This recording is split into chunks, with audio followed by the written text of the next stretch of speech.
Bonjour mes chers élèves, comment allez-vous? J'espère que vous allez bien. Bienvenue dans votre espace de français, cours de français facile. Aujourd'hui, Inch'Allah, nous allons continuer la deuxième partie du cours qu'on a déjà entamé concernant le discours rapporté. Si vous n'avez pas encore vu la première partie, je vais vous laisser le lien dans la barre de description. Ala barakatillah, on va aborder une activité de langue et communication qui s'inscrit dans la 5e séquence intitulée le dénouement, dont l'objectif est de rapporter correctement un discours, mais le verbe introducteur est au passé.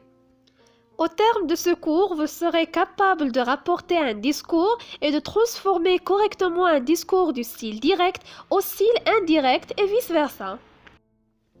On va commencer d'abord par un petit rappel du discours rapporté lorsque le verbe introducteur est au présent. Mais avant, qu'est-ce qu'on désigne par le discours rapporté? C'est tout simplement quand on répète ou bien restitue les paroles d'autrui. En fait, il y a deux types de discours rapportés. Premièrement, le discours direct et deuxièmement, le discours indirect. Le discours direct consiste à rapporter les paroles sans les modifier. Par contre, le discours indirect consiste à rapporter les paroles en introduisant une subordonnée complétive par que ou bien une interrogative indirecte par si ou un mot interrogatif ou bien une infinitive par de plus infinitif. Pour bien savoir comment distinguer entre le discours direct et le discours indirect, il y a quelques éléments qu'il faut prendre en considération. Par exemple, le discours direct, il se caractérise par la présence d'une ponctuation spécifique. À titre d'exemple, les deux points, les tirets, les guillemets, les points d'interrogation, d'exclamation, etc. Par contre, le discours indirect se caractérise par l'absence des guillemets, des tirets, des deux points, ainsi que des points d'interrogation et d'exclamation. Pour transformer une phrase du discours direct au discours indirect, il faut faire attention au verbe introducteur, s'il est au passé ou bien au présent. Premier cas. Si le verbe introducteur est au présent, à titre d'exemple, Sarah dit « j'ai faim ». Au discours indirect, Sarah dit qu'elle a faim. Donc regardez ici avec moi, le verbe introducteur c'est « dit », il est conjugué au présent. Cela signifie qu'il n'y a pas de changement dans les temps des verbes. Mais il y a un changement des pronoms personnels. J'ai devient elle. J'ai faim, qu'elle a faim. Donc vous voyez, on a juste changé le pronom personnel. En plus, on a effacé les deux points et les guillemets et on a introduit que. Un autre exemple. Elle me demande « Est-ce que tu vas mieux ?» C'est une phrase rapportée au discours direct. Regardez, il y a les deux points, les guillemets et le point d'interrogation. Au discours indirect, on dit « Elle me demande si je vais mieux ». D'accord? Donc, on a changé « est-ce que » par « si ». Et le verbe introducteur ici, c'est « demande ». Il est conjugué à quel temps? C'est au présent. Donc, cela signifie pas de changement dans les temps des verbes. Tu vas mieux, je vais mieux. Voici un autre exemple. Salma me demande « Où vas-tu ?» Cette phrase est rapportée au discours direct. Au discours indirect, Salma me demande « Où je vais ?» D'accord? Quelles sont les transformations qui existent à votre avis? On a changé tu par je et on a supprimé le point d'interrogation. Et on a introduit un mot interrogatif ou qui existe déjà dans le discours direct. Le dernier exemple. Saïd me dit « Fais tes exercices ». Au discours indirect, Saïd me dit de faire mes exercices. On a changé fait, verbe conjugué à l'impératif présent, par une infinitive de plus verbe à l'infinitif. On a remplacé aussi T par mais et on a supprimé le point d'exclamation au discours indirect.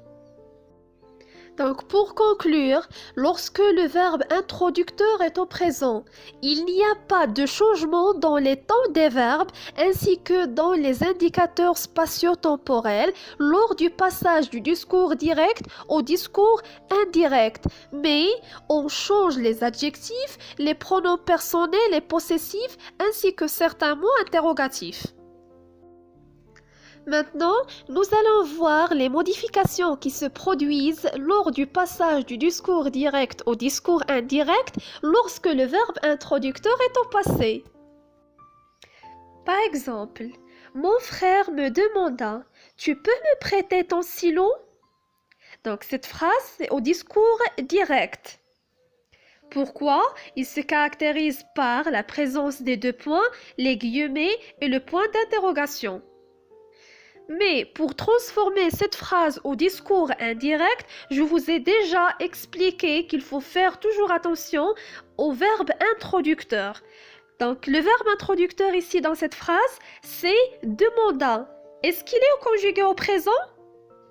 Bien sûr, non, il est conjugué au passé simple. Au discours indirect, mon frère me demanda si je pouvais lui prêter mon stylo.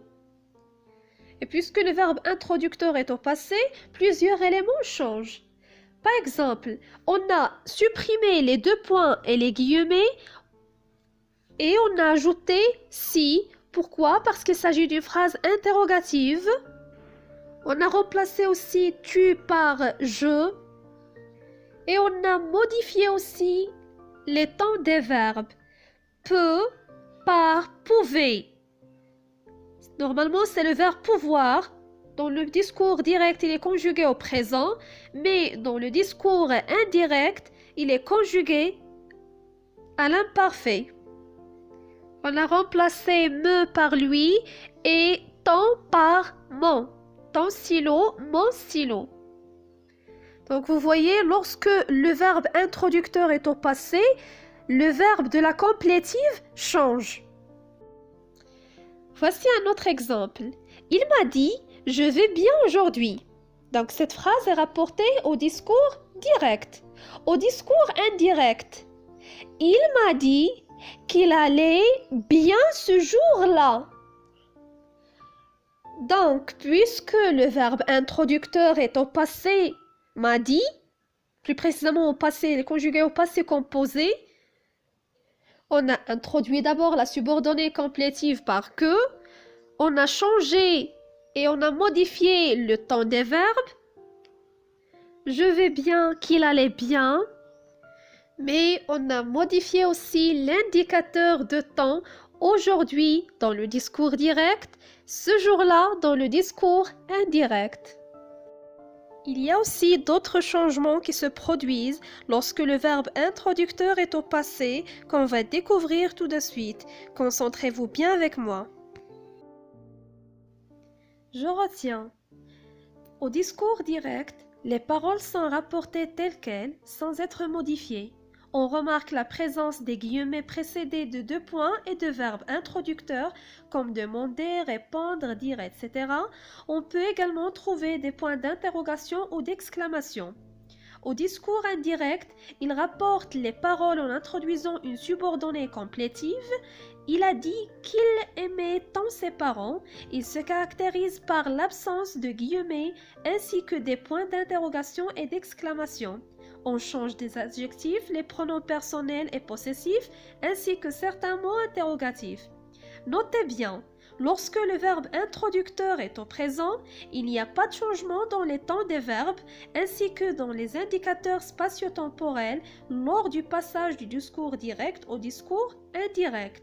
Mais lorsque le verbe introducteur est au passé, on applique des changements dans les temps des verbes de la complétive et dans les indicateurs spatio-temporels.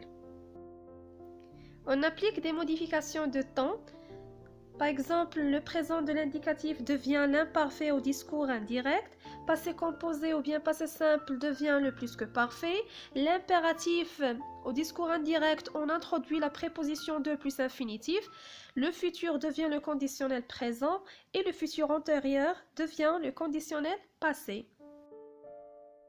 On modifie aussi les indicateurs de temps. Aujourd'hui, ce jour-là, demain, le lendemain, hier, la veille, le jour ou bien l'année, par exemple, lundi prochain devient lundi suivant. On change aussi les adjectifs démonstratifs. Par exemple, elle demanda combien coûte cette robe. L'adjectif démonstratif dans cette phrase, c'est 7. Dans le discours indirect, elle demanda combien coûtait cette robe-là. Donc on laisse l'adjectif démonstratif avec son groupe nominal, mais on ajoute la. Par contre, les adverbes et les adjectifs interrogatifs restent invariables. Il y a aussi des modifications au niveau des pronoms. Par exemple, il m'a dit « je suis là ». Au discours indirect, il m'a dit qu'il était là. Des modifications des démonstratifs. À titre d'exemple, il m'a dit « je n'ai plus ce livre ». Au discours indirect, il m'a dit qu'il n'avait plus ce livre-là. Et aussi des modifications des possessifs. Par exemple, il m'a dit « je n'ai plus votre livre ». Au discours indirect, il m'a dit qu'il n'avait plus mon livre. Et voilà, j'espère que vous avez bien compris ce cours. Si vous avez des questions, n'hésitez pas de me contacter. Merci de votre attention. À bientôt.